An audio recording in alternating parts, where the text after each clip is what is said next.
mais um episódio do Fala aí Sesmac, episódio especial dentro Muito desse especial. evento, né? Desse evento grandioso de odontologia que está trazendo para cá. É a 26ª reunião da Sociedade Norte e Nordeste Pesquisa Odontológica e vai ter uma historinha linda daqui a pouco sobre o start desse evento, como foi Das origens. das origens, exatamente. E também o quinto encontro do MPPS. E aí são vários temas, né, João, que está sendo Muitos abordado temas. nesse evento para graduandos, profissionais, pós-graduandos, né? Então, assim, Toda a comunidade toda a acadêmica, né, comunidade ali envolvida. acadêmica, discutindo assuntos, temas, pesquisa, que é importante para que você desenvolva cada vez mais. A gente passou por um episódio agora que mostrou a importância não só da ética, mas da acessibilidade do que se pesquisa, de chegar à ponta de quem necessita, né? Foi Isso. bem legal. E aí tá com dois convidados bem especiais, né, João? Muito especiais e vamos pedir, né, Aguida, para que eles se apresentem, né? E Primeiramente sejam bem-vindos, né? Aqui eu dar Fala as aí, Sesmac. boas-vindas.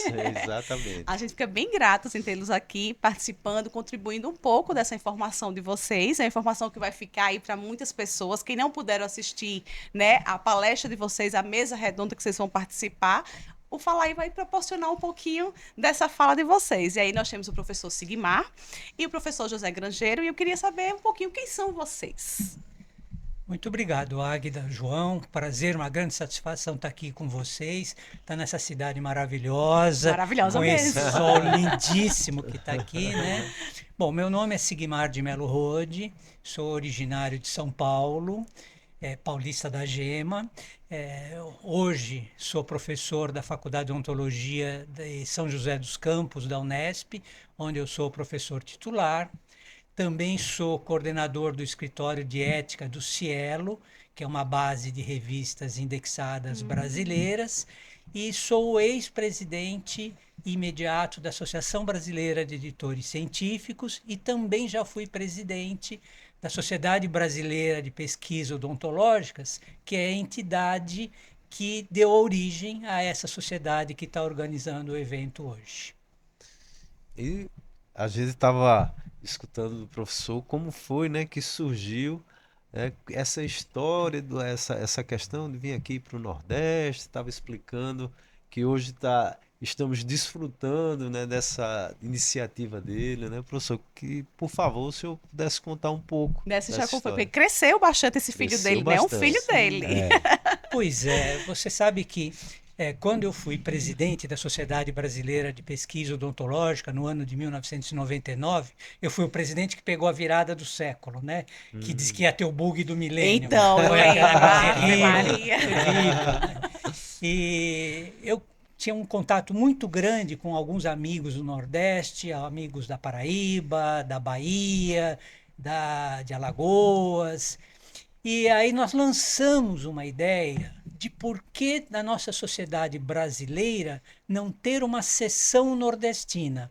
Por quê? Porque os nossos eventos eram feitos em São Paulo. Ainda hoje são feitos em São A Paulo. grande maioria, né? A maioria, Totalidade. na verdade. A Totalidade mesmo. Então, se a gente fizesse um evento na região Nordeste, seria uma maneira de estimular a região a crescer e possibilitar que os estudantes Perfeito. e os professores participassem com um custo muito menor.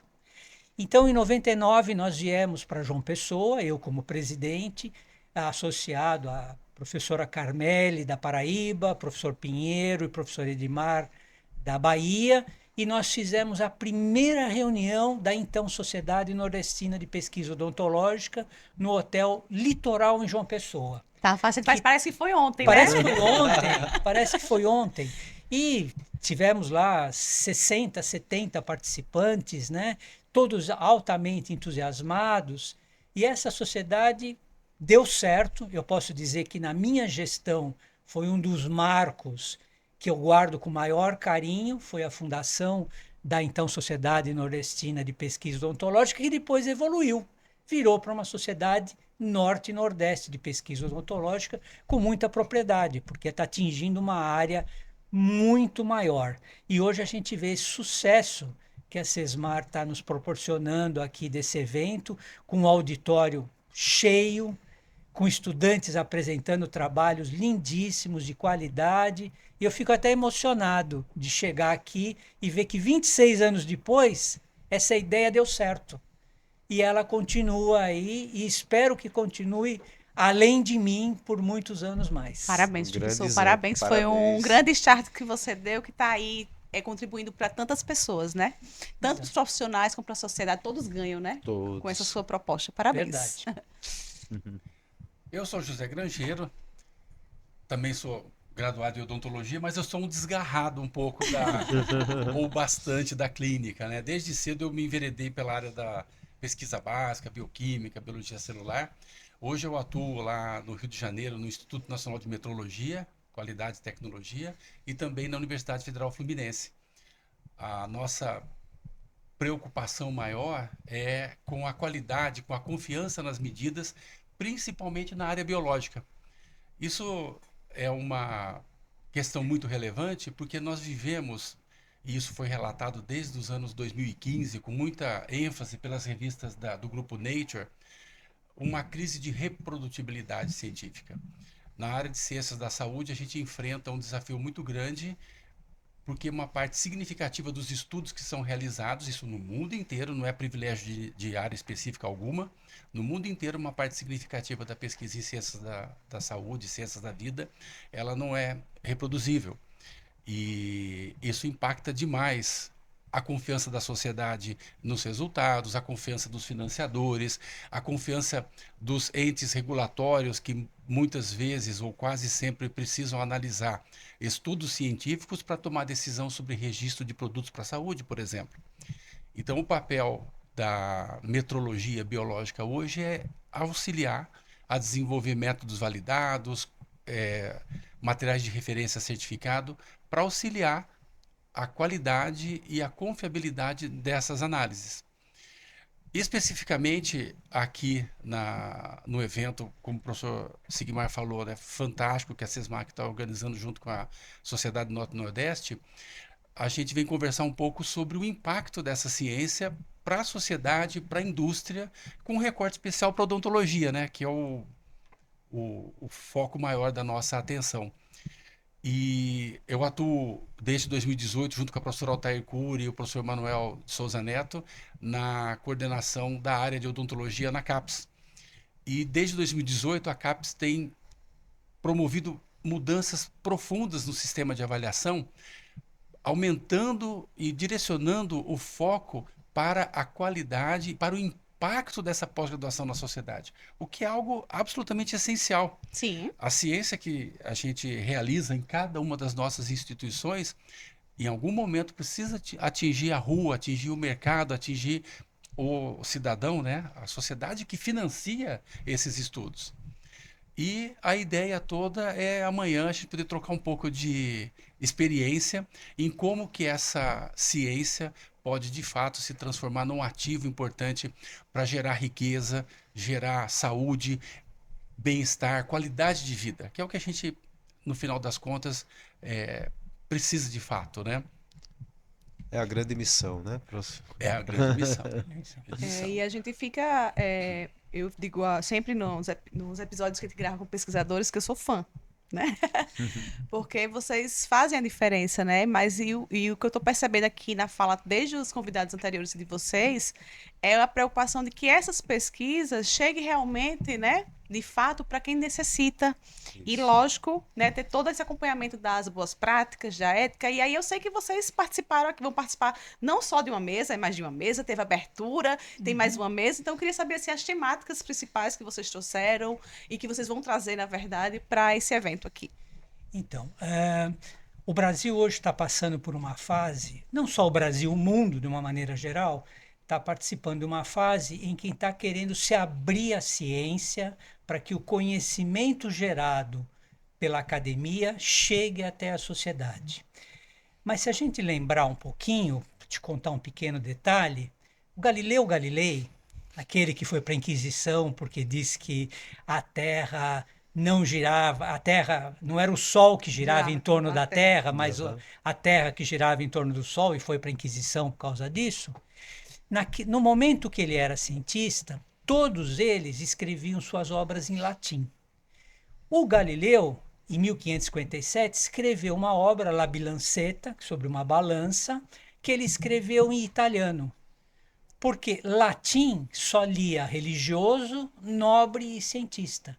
Aí o Galileu escreveu em italiano, Para ampliar o para que a conhecimento. população pudesse Ter acesso. ter acesso a acesso. essas informações. Se ele tivesse vivo hoje, provavelmente ele estaria fazendo e-books, podcasts, e estaria fazendo as apresentações das obras dele dessa maneira. E talvez numa linguagem simples também, para que todo mundo pudesse entender o que ele quer comunicar, né? Perfeitamente, É verdade. perfeitamente. Então, aí o que acontece? Hoje o mundo está vivendo essa revolução de abrir a ciência. Tá? E isso é uma determinação da própria Unesco e está ligado com as ODS da ONU, né, que deveriam ter sido implantadas até 2030, mas que nós já sabemos que não vai ser. Nós não vamos conseguir atingir os níveis das ODS, né? Mas a gente está discutindo que o Brasil precisa de uma política pública de ciência aberta. Por quê?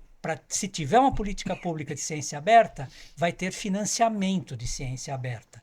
E para abrir o conhecimento, alguém tem que pagar a conta.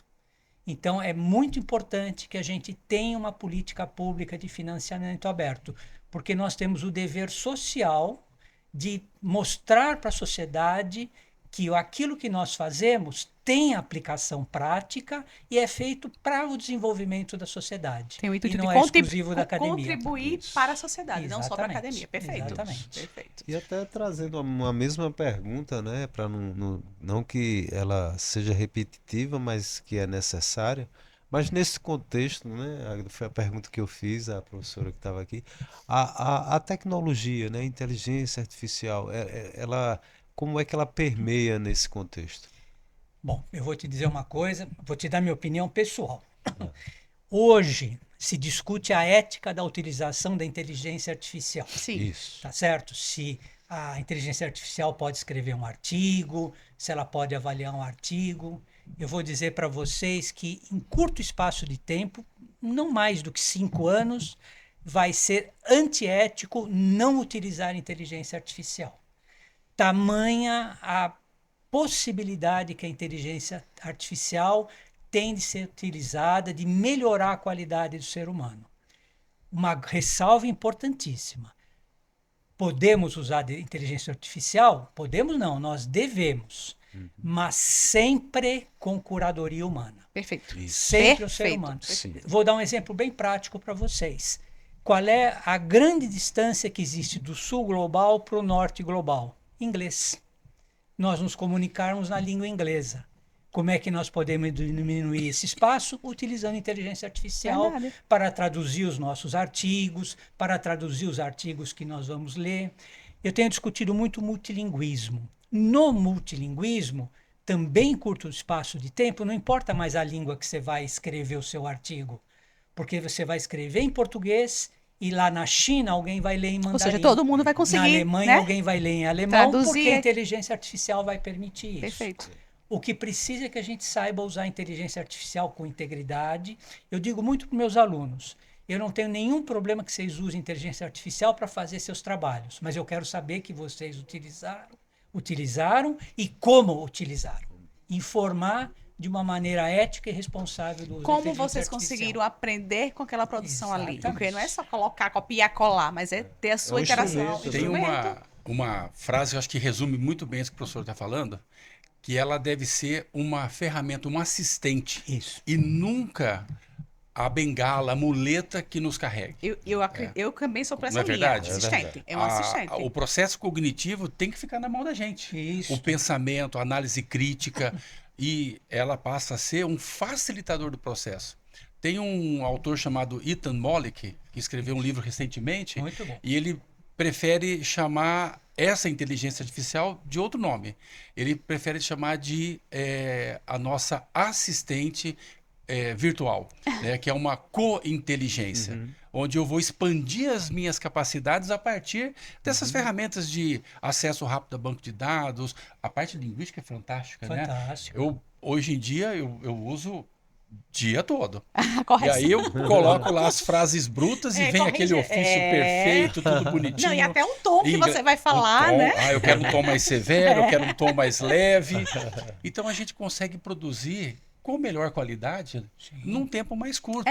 Agiliza os processos, Otimiza né? o processo. Otimiza mesmo. Processo, sem dúvida. Traz novas ideias, muitas vezes, né? Uma outra visão sobre determinada... Eu fico encantada com essa visão de vocês aí. Eu também sigo essa linha aí, viu? E sabe um ponto, você comentou muito, e o professor Sigmar também, sobre a questão da gente ser transparente com a sociedade. Sim. E vamos combinar uma coisa? O cientista, ele tem uma certa... Qual a palavra que eu posso usar? É desafiador. É desafiador pro cientista escrever para a sociedade a linguagem simples. Não é fácil. Vira e mexe, a gente cai naquela... no cientifiquez, né? Os termos técnicos, as metodologias. A IA está aí para acabar com isso. Pega um texto bruto, extremamente técnico, e fala, eu quero escrever para leigo. E fica sensacional. Muitas vezes eu peço assim para a IA, explica para mim como se eu tivesse 5 anos. Aí eu começo a entender até quântica a gente consegue entender. E esse é um papel importante, como um facilitador, realmente um facilitador. Ou ter a formação da Águida em marketing. Pode ser uma maneira de resolver o problema também. Mas eu acho que isso é muito importante e ela hoje tá, não é, eu digo, tem gente que tem resistência ainda, né? Tem. É impressionante. E os cientistas são os mais resistentes. Não é isso, e assim, eu digo assim, ela não vai, então vai retroceder essa situação, esse cenário, né? sem Só vai volta. progredir. Sem volta. Isso é fato. E Então, nunca vai substituir o homem, né? A pessoa... Essa sua frase, João, é fantástica. Eu disse num congresso de educação há um mês atrás, da Unifesp, que tinha 3.300 professores participando. E a primeira pergunta que me veio é, a IA vai substituir o professor? Jamais. Jamais. Também O discernimento do ser humano e a capacidade de raciocínio do ser humano, a máquina jamais vai conseguir reproduzir.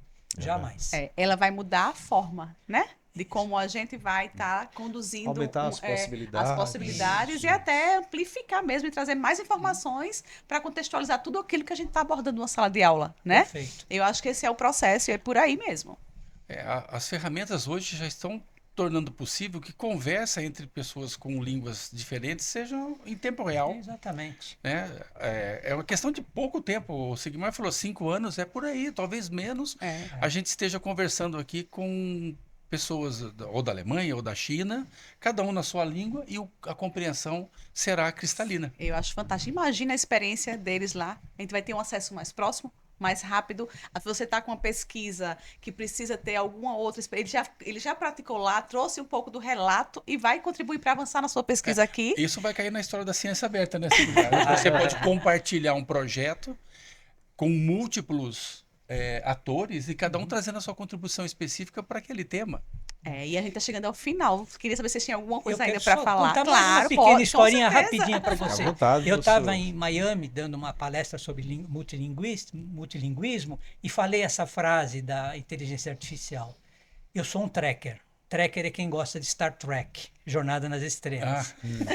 Aí eu virei para a plateia e falei assim para eles, eu falei, não sei por que nós estamos discutindo multilinguismo. Em 1966, o Gene Roddenberry, criador do Star Trek, resolveu o problema do tradutor universal, que o Capitão Kirk podia conversar com o Sr. Spock, que era vulcano, e todos se entendiam.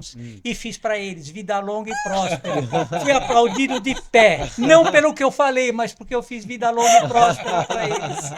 A sua forma de comunicação. Foi minha forma de comunicação. A sua linguagem foi ali. Conectou geral. Conectou, né? exatamente. Então, assim, queria de verdade agradecer a presença de vocês aqui no Fala Aí.